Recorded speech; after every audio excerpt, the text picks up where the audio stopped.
Welcome to Mr. Hutchings History, where the past comes alive. Let's dive into today's story. All right, let's jump right into it. Today we're taking a deep dive into the Panama Canal Treaty of 1977. It's way more than just a waterway, right? Yeah, absolutely. We're talking U.S. power, we're talking Latin American resentment, we're talking about a president kind of willing to risk his whole career to right or wrong. I mean, come on. Riots, the Cold War, a whole lot to untangle. So let's get to it. Yeah, it's really fascinating how this, seemingly simple canal became such a big deal, a flashpoint, really. To really, get why this treaty was so significant, we got to go back a bit, back to 1903 in the Haybu-Novarilla Treaty. Right, the one that basically gave the U.S. control over that whole Panama Canal zone. Just not like it was a present or anything, right? Yeah, no, not really. See, this treaty, what it did was it gave the U.S. this indefinite control over this super strategic zone. I mean, think about it. It's like a shortcut, right, for their Navy and all their commercial ships. Of course, the U.S. is happy, but a lot of Panamanians, they saw this as just another example of U.S. imperialism. Yeah, and, thinking about it, that resentment, it's not just going to disappear, is it? Oh, definitely not. Fast forward to the 1960s, and things are, well, they're kind of boiling over.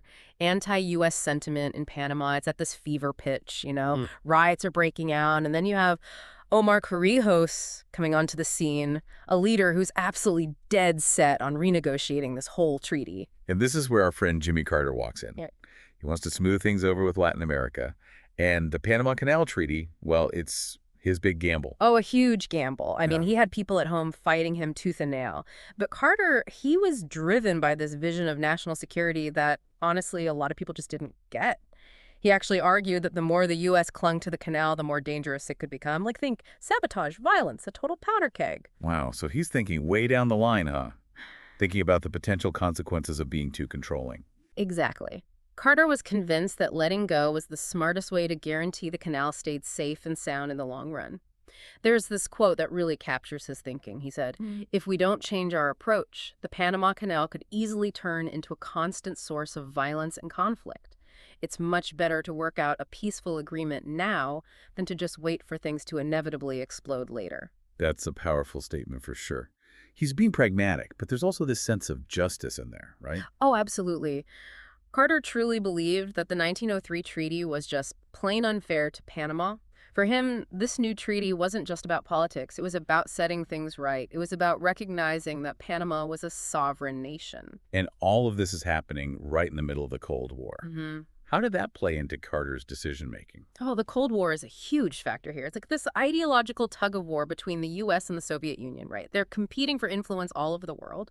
The last thing the U.S. needed was to look like, well, an empire. Yeah, it makes sense. So for Carter, giving up the canal was a way to show the world that the U.S. actually respected the sovereignty of other countries, sort of a counter-narrative to all the Soviet propaganda. Precisely. It was a strategic move to win over people in Latin America, which, by the way, is exactly where the Soviets were trying to make inroads. The treaty was meant to signal a fresh start, a new era of respect and partnership. But let's be real, it wasn't all about idealism, right? I mean, the Panama Canal, it was and still is vital for global trade. The U.S. definitely had an economic interest in keeping it running smoothly. Absolutely. The U.S. wanted to make sure things continued to flow. And the treaty reflected that. The handover was gradual, not immediate. Panama would have full control by the year 2000, but not right away. This allowed the U.S. to maintain some level of influence while also acknowledging that things were changing in Latin America. Right. Countries were starting to demand more control over their own economies, and the Panama Canal was kind of a symbol of that. Exactly. It would have been a huge mistake, both politically and economically, for the U.S. to ignore that sentiment. So it sounded like Carter's decision was really complicated. It's this mix of idealism, pragmatism, and, all those Cold War calculations. But did his gamble actually pay off? Well, that's where things get even more interesting. The impact of this treaty, it was kind of a mixed bag. There were some immediate wins, but also some long-term consequences that we're still dealing with today. Well, I'm definitely curious to hear more about those consequences. Let's take a closer look at what happened after the treaty was signed, how things actually unfolded. When you really dig into the impact of this treaty, it gets really interesting. I mean, it's easy to get kind of lost in the political chess game, but what really stands out in the research is the human side of things. Yeah, I see what you mean.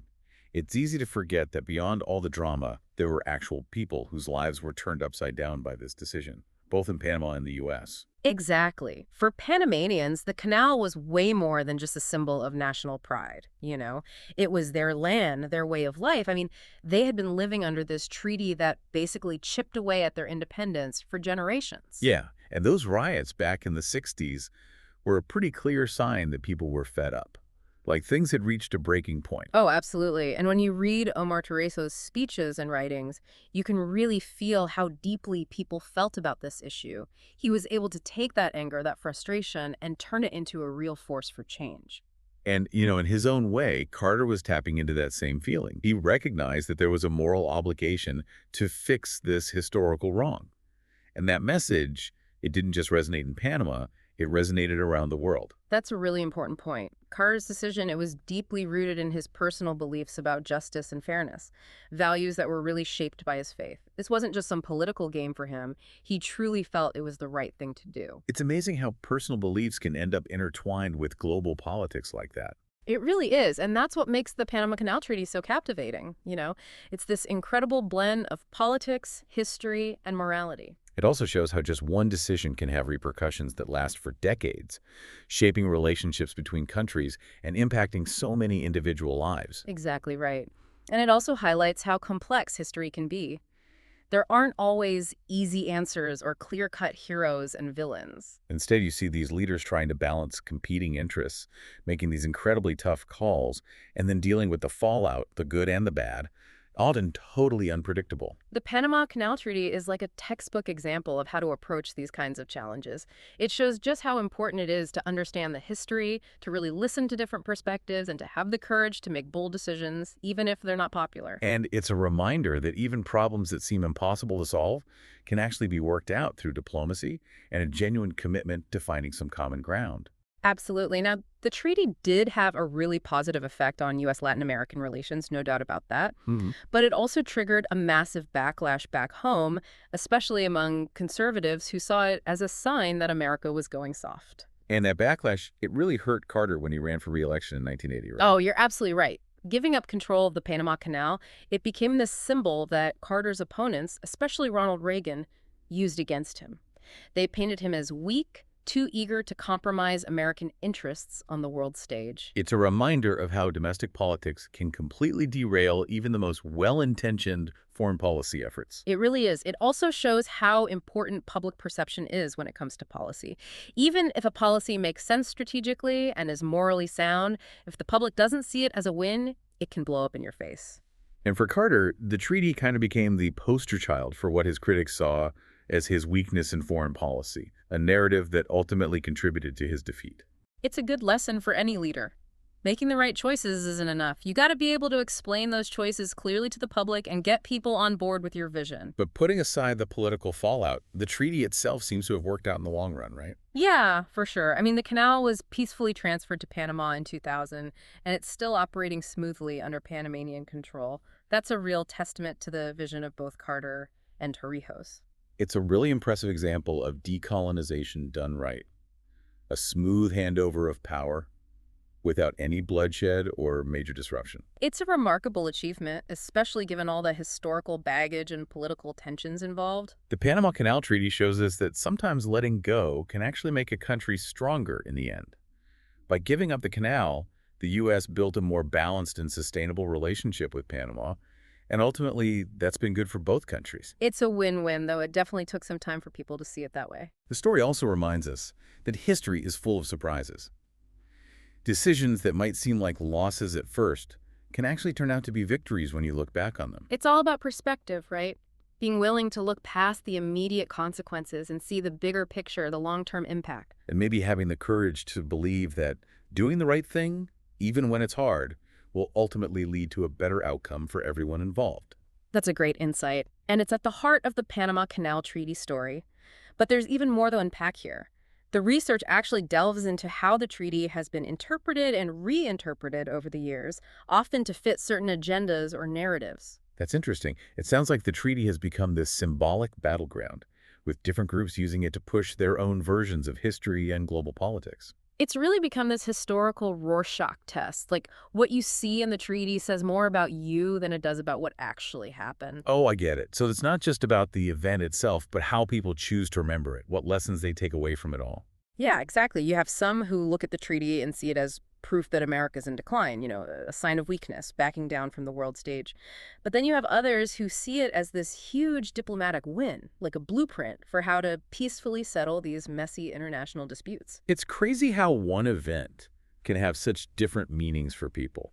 It really shows how important it is to think critically and be aware of those biases that can creep in and distort how we understand history. And that's what makes studying history so engaging, so essential. It forces us to challenge our assumptions, to really grapple with all the shades of gray and recognize that there are always multiple sides to every story, even the ones that seem totally straightforward. The Panama Canal Treaty in particular, it seems like it really speaks to some of those anxieties we have today about, who has power in the world. Oh, for sure. I mean, look around. China's on the rise, Russia's flexing its muscles, and everyone's wondering what America's role is going to be in all this. The treaty gives us this unique perspective, this historical lens, to look at all these challenges we're facing now. It's almost like a case study in how a superpower can decide to step back, to give up control of something that's super strategically important. That's not something you see every day, especially these days where everyone seems to be fighting over resources and influence. It's rare, right? So the question the treaty's legacy poses is, could this happen again? I mean, would a major power actually be willing to make that kind of concession in the world today? It's a tough one. We're so used to thinking in terms of winners and losers that a deal like the Panama Canal Treaty, where both sides benefit, just feels, I don't know, kind of old-fashioned, like a throwback to a different time. I know what you mean, but I think that's exactly why it's so important to keep this event in mind, to learn from it.